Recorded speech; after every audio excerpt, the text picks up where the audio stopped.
ભાજપના ધારાસભ્ય એમ કહી રહ્યા છે કે ઉબેણ નદીમાં લાલ પાણી આવે છે, પ્રદૂષિત લાલ પાણી. હું એમ કહી રહ્યો છું કે ઉબેણ નદીમાં પ્રદૂષિત લાલ પાણી આવે છે. મજેવડી ગામ હોય, ચોકી ગામ હોય, વડાલ ગામ હોય, કાથરોટા ગામ હોય, ડેરવાણ હોય, ઈસાપુર હોય, અનેક ગામડા હોય એ પંથકના. તમે એક પણ ગામમાં જાઓ તો પ્રદૂષિત ઝેરી કેમિકલ વાળું લાલ પાણી કૂવામાં આવે છે, નદીઓમાં આવે છે, બોરમાં આવે છે. આખા જુનાગઢ જિલ્લો, જેતપુર અને એ આજુબાજુનો જે વિસ્તાર છે, ભેસાણ, જેતપુર, જુનાગઢ, એના ઓછામાં ઓછા લગભગ 40 થી 45 ગામડાઓની અંદર આ પ્રદૂષિત લાલ પાણીના કારણે ખેતી બરબાદ થઈ ગઈ છે. સિંચાઈ ન મળવાના કારણે લોકોએ હિજરત કરવી પડે એટલો ભયંકર ખરાબ માહોલ આ પ્રદૂષિત લાલ પાણીના કારણે. જુનાગઢની ઉબેણ નદીમાં ભયંકર લાલ પાણીનું પ્રદૂષણ થઈ રહ્યું છે. અને એ પ્રદૂષણ રોકવાની વાત તો પછી, પ્રદૂષણ થાય છે એવું સ્વીકારવા તૈયાર નથી. આ ઉબેણ નદીમાં જેતપુરમાં આવેલા જે કાંઈ ઇન્ડસ્ટ્રીયલ યુનિટ છે એમાંથી કેમિકલ વાળું ઝેરી લાલ પાણી નદીની અંદર છોડવામાં આવે છે.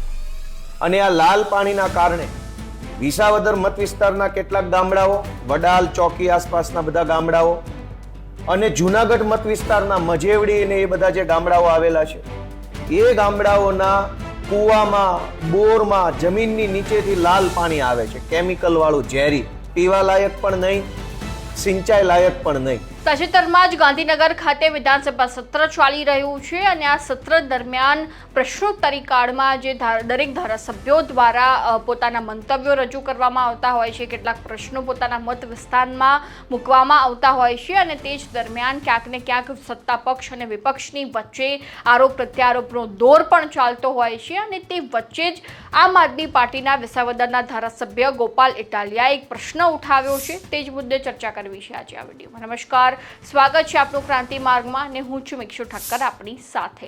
જ્યારે વિસાવદરના ગોપાલ ઇટાલિયા દ્વારા જે છે તે ભારતીય જનતા પાર્ટીના નેતાઓને લઈને પ્રશ્ન ઉઠાવવામાં આવ્યો છે કે ખરેખર ભાજપના નેતાઓ જે છે તે બહાર પણ જવાબ નથી આપતા, લોકો વચ્ચે પણ કોઈ જે છે તે પ્રશ્ન પૂછવામાં આવે તો તેનો જવાબ નથી આપી રહ્યા અને અહીંયા ગૃહમાં પણ એવી જ પરિસ્થિતિ સર્જાઈ રહી છે. જ્યારે વિપક્ષના નેતાઓ, ધારાસભ્યો દ્વારા કોઈ પણ પ્રશ્નો કરવામાં આવતા હોય તો તે સમય દરમિયાન ભાજપના નેતાઓ ચૂપકિદ્દી સાધીને બેસી જાય છે. તો આ મુદ્દે ગોપાલ ઇટાલિયા દ્વારા વધુમાં શું જણાવવામાં આવ્યું એકવાર તેમની પાસેથી સાંભળી લઈએ. નમસ્કાર મિત્રો, આજે ગુજરાતની વિધાનસભાનો 27મી ફેબ્રુઆરી 2026નો દિવસ. આજે વિધાનસભાની અંદર કુલ મારા 3 તારાંકિત પ્રશ્નો હતા અને મારે બહુ દુઃખ સાથે જણાવવું પડે છે કે સરકારના મંત્રીઓ સમાજને જવાબ નથી આપતા, લોકોને જવાબ નથી આપતા, સોશિયલ મીડિયા ઉપર જવાબ નથી આપતા. પણ હવે તો અહીંયા પણ જવાબ આપવાનું એમણે બંધ કર્યું હોય એવું મને લાગે છે. કેટલી ગંભીર બાબત છે.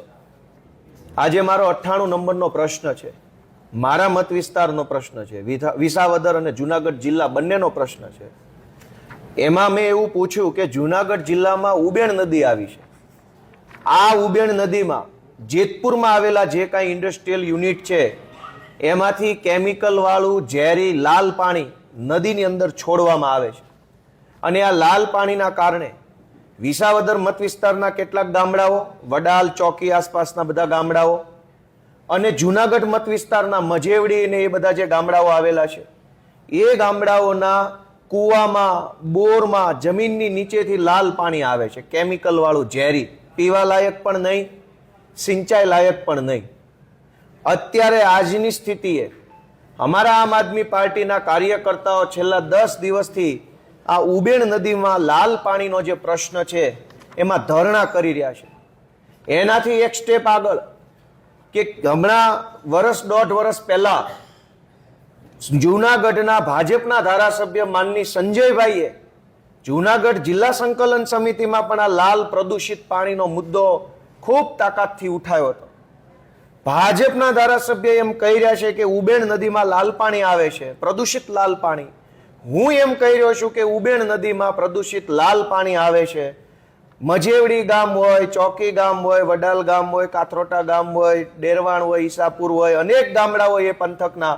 તમે એક પણ ગામમાં જાઓ તો પ્રદૂષિત ઝેરી કેમિકલ વાળું લાલ પાણી કૂવામાં આવે છે, નદીઓમાં આવે છે, બોરમાં આવે છે.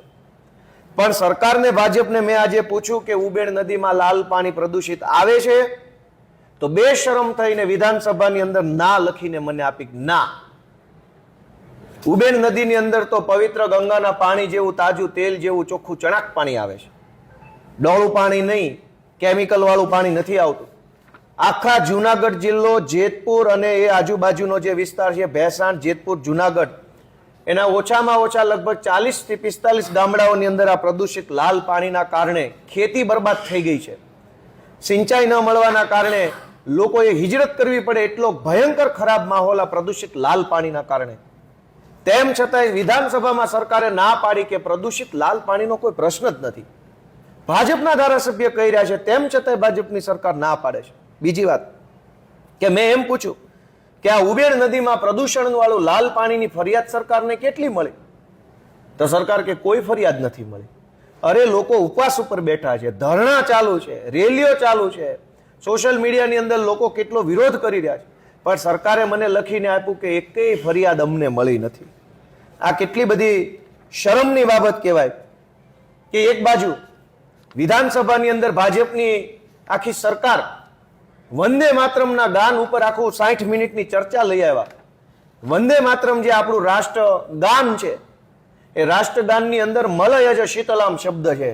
મલયજ શીતલામ એટલે સારી હવા, સુજલામ એટલે સારું જળ, સુફલામ એટલે સારા ફળ. એક બાજુ ભાજપના દિલ્હીથી લઈ ગુજરાત સુધી બેઠેલા નેતાઓ વંદે માતરમના નામે તમાશો કરી રહ્યા છે, પણ સુજલામ ક્યાં, સારું જળ ક્યાં, સુફલામ સારા ફળ ક્યાં? જો સારું જળ નહીં તો સારું ફળ નહીં તો સારું મલયજ શીતલામ સારી હવા નહીં, સારું પાણી નહીં, તો ગંદકી, અને ગંદકીમાં કમળ ખીલે ના કીચડમાં સરકાર બેઠી છે. તમારે વંદે માતરમ ગાવું છે તો નદીઓના જળ સારા હોવા જોઈએ. જુનાગઢની ઉબેણ નદીમાં ભયંકર લાલ પાણીનું પ્રદૂષણ થઈ રહ્યું છે, અને એ પ્રદૂષણ રોકવાની વાત તો પછી, પ્રદૂષણ થાય છે એવું સ્વીકારવા તૈયાર નથી. મારે આજે વંદે માતરમના નામે ગુજરાતની જનતાને છેતરવા આવેલી ભાજપની નકલી ટોળકીને એટલી જ વિનંતી છે કે વંદે માતરમ ગાવાનો હક અને અધિકાર તમને ત્યારે છે જ્યારે ગુજરાતની અંદર સુજલામ, દરેક નદીઓનું જળ પવિત્ર હોય, એમાં પ્રદૂષિત પાણી ન હોય, કેમિકલ વાળું પાણી ન હોય, ઝેરી પાણી ન હોય, એવી ગુજરાતની તમામ નદીઓ બને. ગુજરાતની એક એક નદી, કુવા અને તળાવનું જળ શુદ્ધ થાય, પછી સુજલામ સુફલામ બોલજો. ત્યાં સુધી બોલતા નહીં, મહેરબાની કરીને.